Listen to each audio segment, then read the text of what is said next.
Saudara-saudara, tentu Anda sudah banyak mendengar, hidup ini adalah rentetan peristiwa-peristiwa.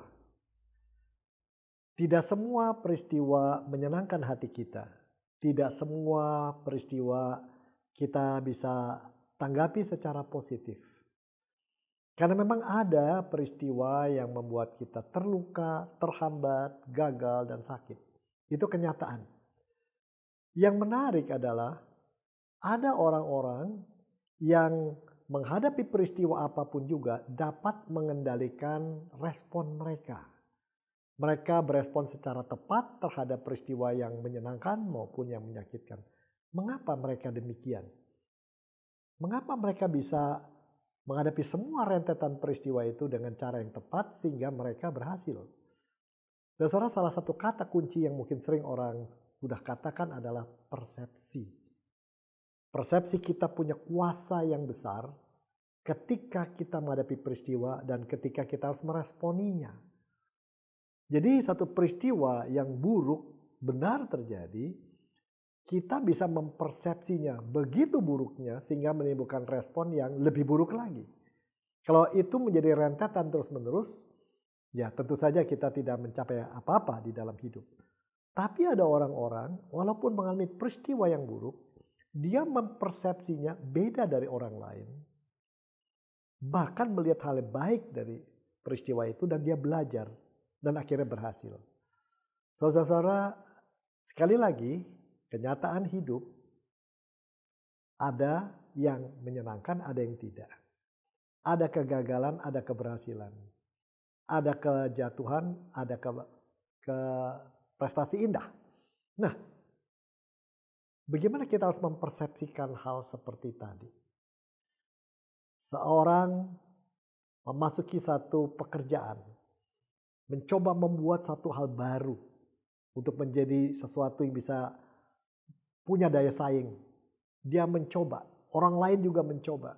Dia coba sekali gagal, 2 kali gagal, 3 kali gagal, 4 kali gagal, 5 kali gagal. Demikian juga orang lain. Pada saat itu persepsinya akan menentukan respon dia. Persepsi pertama dia bisa mengatakan, semua orang gagal di sini, saya juga. Berarti nggak ada yang mungkin berhasil mengerjakan ini. Ini pekerjaan yang percuma dicoba. Itu pilihan pertama, dia persepsinya menunjukkan ini pekerjaan yang tidak bisa berhasil. Kenyataan ini terlalu berat. Itu persepsi pertama. Maka respon dia adalah, kalau begitu saya stop semuanya, menarik diri. Tapi bisa juga dia punya persepsi kedua. Pekerjaan ini memang susah. Tantangannya luar biasa. Orang-orang gagal, saya juga gagal. Namun, saya sudah 5 kali gagal. Sudah mungkin menghabiskan uang. Mungkin sudah banyak diketawai orang. Cuma dengan demikian, saya sudah belajar lebih banyak dari orang lain. Secara teknis, secara cara saya mengendalikan perasaan, dan secara pikiran normal. Maka saya punya kelebihan. Saya mau coba terus sampai satu hari saya berhasil. Begitu saya berhasil, saya punya keunggulan lebih dari orang lain. Dan dengan persepsi positif itu, dia bisa berespon positif dan punya kemungkinan berhasil. Bukankah Thomas Alva Edison melakukan hal itu?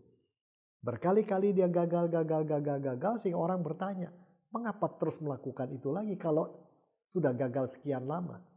Dan persepsi dia sampaikan, buat saya itu bukan kegagalan sekian banyak. Tapi itu adalah rentetan pembelajaran di mana saya belum ketemu cara yang terbaik. Nanti akan ketemu cara yang terbaik dan saya sukses. Nyatanya bola lampu listrik didapatkan oleh Thomas Alva Edison dan bukan dari orang-orang yang mengkritisi dia, orang-orang yang melihat segala sesuatu secara negatif.